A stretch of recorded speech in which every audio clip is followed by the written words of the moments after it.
Maddələrin hüceyrə membranında daşınması. Burada verilən şəkilə baxsaq, görərik ki, təsəvvür edin ki, bir otaqda kitab oxuyursunuz və bacınız təsadüfən otağa bir şüşə ətir dağıdır. Tədricən otaqda yayılan xoş bir qoxunu hiss etməyə başlayarsınız. Bu hadisəyə biz diffuziya deyirik. Şəkildə bizə qrafik verib, qrafikdə A nöqtəsindən B nöqtəsinə ətir töküldüyü şüşəni təmsil edilir. B nöqtəsində otaqda bir qədər ara məsafədə sizin oturduğunuz yeri göstərir. Şüşədən çıxan qazın atom və molekulları A nöqtəsindən tədricən B nöqtəsinə doğru yayılmağa başlayır.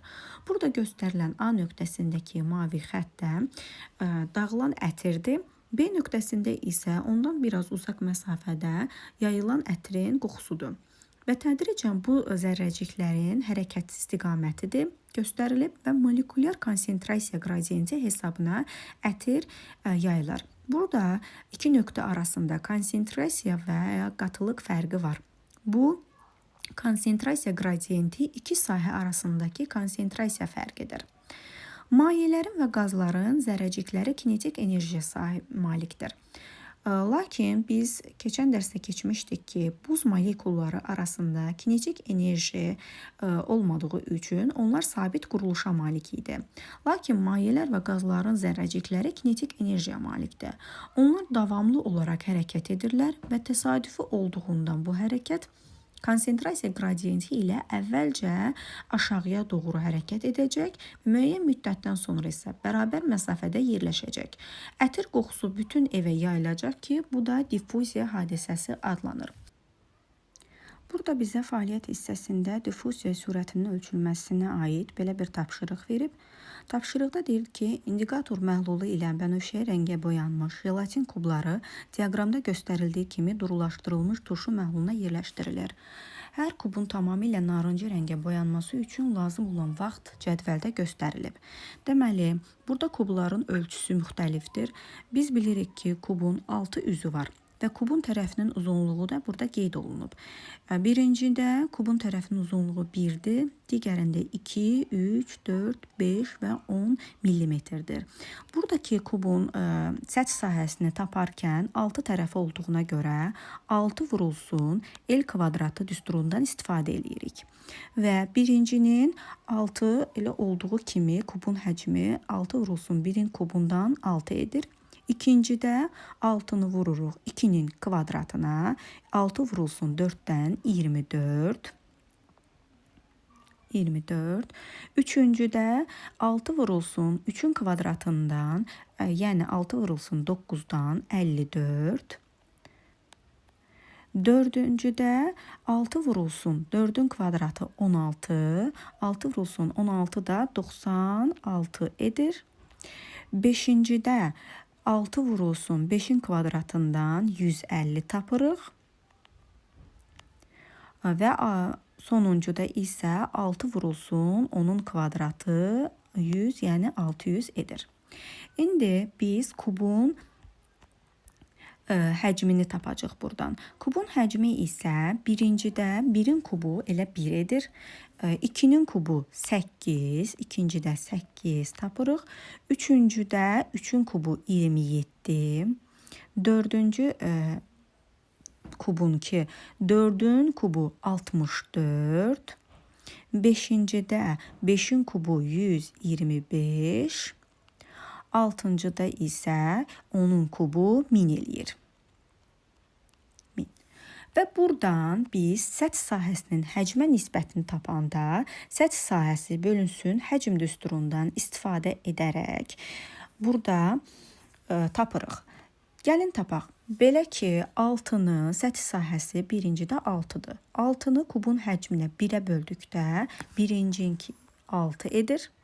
İkinci 24 bölünsün 8-dən 3 tapırıq. Üçüncüdə 54 bölünsün 27-dən 2 edir. Dördüncüdə 96-nı 64-ə böləndə 1, onda 5. Beşincidə 150-ni 125-ə bölürük. Burada 1, onda 2 edir. və sonuncuda mini 600-ü 1000-ə böləndə 0,60 elədi. Buradan belə bir nəticəyə gəlirik ki, səthi sahəsi, hansının səthi sahəsi çoxdursa, həmin cisimlərdə diffuziya daha sürətli baş verir. Deməli, səthi sahəsi çox olan ən sonuncudur ki, bunun həcmi, səthi sahəsi 600-dür və diffuziyada kiçik molekullu birləşmələrdə daha sürətli olduğuna görə səthi sahəsi kiçik olan cisimlərdə diffuziya daha sürətlidir. Buna görə ən sonuncu cisimdə diffuziya daha sürətli baş verir. Diffuziya canlı orqanizmlər üçün çox əhəmiyyətlidir və həyati əhəmiyyət daşıyır. O, həm canlı, həm də cansız mühitdə baş verir. Hüceyrə membranı bəzi maddələrin keçməsinə imkan vermir. Buna görə də, məsələn, oksigen və karbon qazı hüceyrə membranından keçə bilər. Zülallar isə keçə bilməz. Buna görə də diffuziya oksigenlə karbon qazının hüceyrəyə daxil və xaric olması üçün vacib bir yoldur. Biz bilirik ki, ağciyərlərdə tənəffüs zamanı qazlar mübadiləsi baş verir. Bu, diffuziya prosesinə əsasən baş verir bu proses və diffuziya oksigen və karbon qazı mübadiləsi aparır alveollarda. Qanın davamlı hərəkəti alveollardakı atmosfer havası ilə qan arasında yüksək konsentrasiya qradiyentini saxlayır. Tənəffüs zamanı isə oksigeni qəbul edən bitkilər də oksigeni qəbul edir, karbon qazını isə ətraf mühitə xaric edir. Burada bitkinin şəkli verilib, tənəffüs prosesi ilə bağlı görürük ki, ağızcıq hüceyrələrində karbon qazını xaric edib, oksigeni tənəffüs zamanı bitkilər qəbul edir. Və diffuziya məhlullarda da baş verə bilər. Bayaq qeyd etdiyimiz kimi, məsələn, həll olunmuş qlükoza və amin turşuları bağırsaq daxilindən qismən diffuziya yolu ilə qan kapilyarlarına daxil olurlar. Bu zaman hüceyrə membranı həm həlledicinin, həm də həll olunan maddələrin ondan keçməsinə imkan verir. Diffuziyanın özünün formaları var. Bunlardan biri bəsit diffuziya, digəri asanlaşdırılmış diffuziyadır. Bəsit diffuziya lipid qatından keçə bilən maddələrə aid edilir. Bunlara qazlar aiddir, lipidlər, A, D, Y, K vitaminləri, hansı ki suda, yağda həll olan vitaminlərdir, alkoqol, gliserin. Asanlaşdırılmış diffuziya isə daşıyıcı zülallarla amin turşuları, hidrofil maddələr, yəni suda həll ola bilən maddələrin daşınmasıdır. Su, glikoza, fruktoza, B-C vitaminləri daşınır. Diffuziya bir sıra amillərdən asılıdır. Məsələn, bu səth sahəsi çox geniş olarsa, diffuziya sürətli baş verər. Diffuziyada qaz molekullarının qatılığı artarsa, diffuziya da artar. Qaz molekulları ölçüsü böyüyərsə, bu zaman diffuziya əks olaraq azalacaqdır. Temperatur artdıqca diffuziya artır. Osmoz. Canlı hüceyrələrdə bütün kimyəvi reaksiyalar həmişə su mühitində və ya məhlulda baş verir. Maddələr hüceyrəyə həll olunmuş şəkildə daxil olur və xaric edilir. Yəni, su hüceyrələrə daxil olan və çıxan müxtəlif maddələr üçün mühüm həlledici rol oynayır. Canlı hüceyrə onu əhatə edən mühitdən yarımkeçirici və seçib keçirici hüceyrə membranı ilə ayrılır. Soldakı şəkildə bizə verilən membranla ayrılmış iki qlükoza məhlulu göstərilib. Burada birinci sol tərəfdə qlükoza molekulları sarı rəngdə göstərilib və sarı rəngdə göstərilən qlükoza molekulları çox, su molekulları isə azdır. Digər tərəfdə isə membranla ayrılmış digər sağ tərəfdə isə qlükoza molekulları az, su molekulları isə çoxdur. Burada osmoz baş verərkən su molekullarının çox olduğu mühitdən az olduğu mühitə doğru hərəkət edirlər. O qırmızı oxla göstərilən hissə, burada qeyd etdiyim kimi, bu su molekullarının hərəkət istiqamətini göstərir. Yəni, su molekulları çoxdan aza doğru keçməsinə biz osmoz deyirik. Osmoz suyun konsentrasiyası adlanır və biz bu diffuziyanı osmoz adlandırırıq və membran xaricindəki konsentrasiya hüceyrə daxilindəki konsentrasiyaya bərabər olana kimi, yəni hər iki tərəfdə su tarazlığı bərabər olana kimi bu davam edir. hüceyrə daha az su potensialı olan bir məhlulda yerləşdirilərsə, su osmos yolu ilə hüceyrəni tərk edir. Nəticədə hüceyrə sanki büzüşür. Bitki hüceyrəsində plazma hüceyrə divarından kənara çəkilir. Lakin hüceyrə qılafı möhkəm olduğundan hüceyrə azca kiçilir. Belə vəziyyət plazmoliz adlanır. Heyvan hüceyrəsində isə hüceyrə qılafı olmadığından onlar çox kiçilir və büzüşürlər. Burada 3 mühit verilib bizə. Bunlardan biri hipertonik bir mühitdir. Hipertonik. İkincisi izotonik bir mühitdir. Üçüncüsü isə hipotonik. Hipertonik bir mühitdə, yəni hüceyrənin ətrafındakı məhlulda suyun qatılığı azdır. Bu zaman suyun qatılığı az olduğuna görə hüceyrədə su itkisi baş verəcək. Əgər bitki hüceyrəsidirsə, həmin hüceyrə suyu itirir və plazmatik membran qılafın altından uzaqlaşır. Qılafdan sanki uzaqlaşır hüceyrə divarından. Burada hüceyrələr büzüşür. Heyvan hüceyrəsidirsə, bunlar da su itirirlər, büzüşürlər. Amma bu bitki hüceyrələrində plazmoliz hadisəsi adlanır.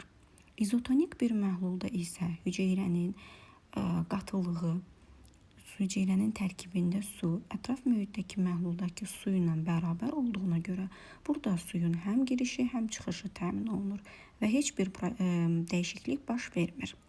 Amma hipotonik bir mühitdədirsə hüceyrə, hipotonik bir mühitdə bitki hüceyrələrində hüceyrə divarı olduğuna görə onlar turqor vəziyyətinə keçirlər.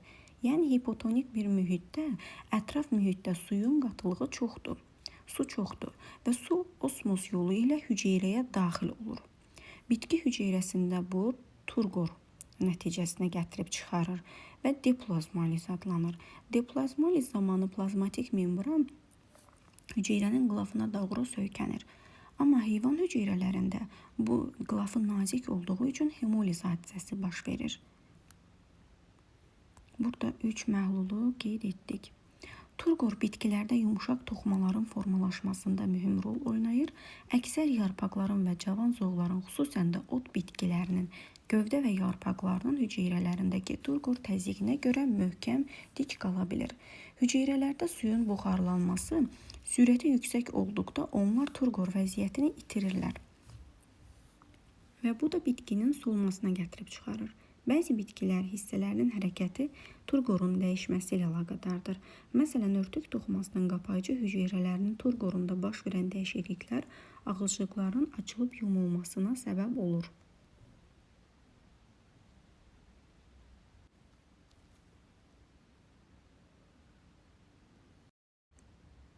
Burada düşün, müzakirə et, paylaş hissəsində belə bir sual verilib. Deyir, sizcə nə üçün bitki kökünün ətrafına həddindən çox gübrə əlavə etmək məsləhət görülmür? Buna görə ki, bitkini çoxlu gübrə verdikdə, gübrə mineral duzdur. Mineral duz şəklində olsun, istər gübrə şəklində olsun verildikdə, ətraf mühitdə hipertonik bir mühit yaranır.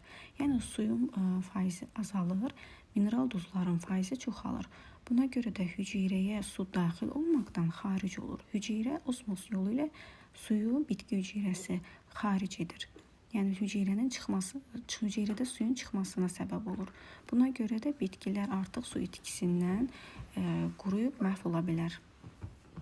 Fagositoz və pinositoz haqqında anlayışların nə olduğunu öyrənək. Deməli, biz öyrəndik ki, difuziya cansız mühitdə və canlı mühitdə baş verə bilər. Difuziyanın baş verməsi üçün enerji, sərf ehtiyac yoxdur. Burada keçirici membrana da ehtiyac yoxdur. Yəni, ola da bilər, olmaya da bilər membrana. Osmos isə suyun çox olan hissəsindən az olan hissəsinə doğru keçid edir. Lakin fagositoz və pinositoz prosesi isə daha iri bərk hissəciklərin və yaxud bəzən bütöv hüceyrələrin onların hüceyrə tərəfindən udulması prosesidir. Fagositoz hadisəsini ilk dəfə elmə Mechnikov tərəfindən gətirilmişdir və bu zaman həmin hissəciklər iri bərk hissəciklər fagositoz hesabına hüceyrə membranının yalançı çıxan ayaqlar olan psevdopodlar vasitəsilə əhatə olunur və hüceyrə onu sanki daxilinə alır. Bu zaman həmin lizosom fermenti, həmin sitoplazmada olan maddəyə yaxınlaşaraq həzm fermentləri ilə zəngin olan lizosomla birləşir və bu birləşmənin nəticəsində həzm vakuolu yaranır. Burada da hüceyrənin fagositoz hadisəsi göstərilib. Deməli, fagositoz burada xarici mühitdə hüceyrə xarici mayedir. Qida vakuolu artıq əmələ gəlib və həmin maddə qida vakuolunun daxilindədir. Yalançı ayaqlar vasitəsilə udulub. Buna fagositoz hadisəsinə məsələn biz heyvanlar aləmində, yəni insanda aid edə bilərik. Yalançı ayaqlar əmələ gələn leykositləri, bakteriyaların udulma prosesini aid edə bilərik. Sonra ibtidailərdən müb və infuzor kimi bəzi bir hüceyrəlilər tərəfində fagositoz müşahidə olunur. Pinositoz isə hüceyrə üçün zəruri olan və içərisində həll olmuş maddələrin pino içirəm deməkdir mənası. Həll olan maddələrin zülal, şəkər, ionlar və digər molekulların hüceyrə arası xarici mayedən ayrılan damlalarla hüceyrə daxilinə keçməsi prosesidir. Burada fagositoz və ya pinositozla difuziya arasında bir sıra fərqlər var. Dedik ki, difuziya həm canlı, həm cansız mühitdə baş verir. Amma fagositoz hadisəsi yalnız canlı orqanizmlərdə baş verir və fagositoz aktiv daşınma zamanı olur. Enerji tələb edən bir prosesdir fagositoz. Membranın aktiv iştirakı lazımdır. Fermentlər iştirak edir fagositoz zamanı. Endositozda iki mühit arasında qatılıq rol oynamır. Fagositozda da həmçinin. Lakin plazmatik membranın səthinin sahəsi fagositoz zamanı və endositoz zamanı kiçilir. Çünki əgər səthinin sahəsinə diqqətlə baxsaq, burada yalançı ayaqları görürük. Lakin onlar qidanı əhatə edərkən həmin səth sahəsi daxilə doğru hərəkət etdiyinə görə hüceyrənin səthinin sahəsi kiçilir. Və bu proseslər fagositoz və pinositoz canlı hüceyrələrdə baş verir.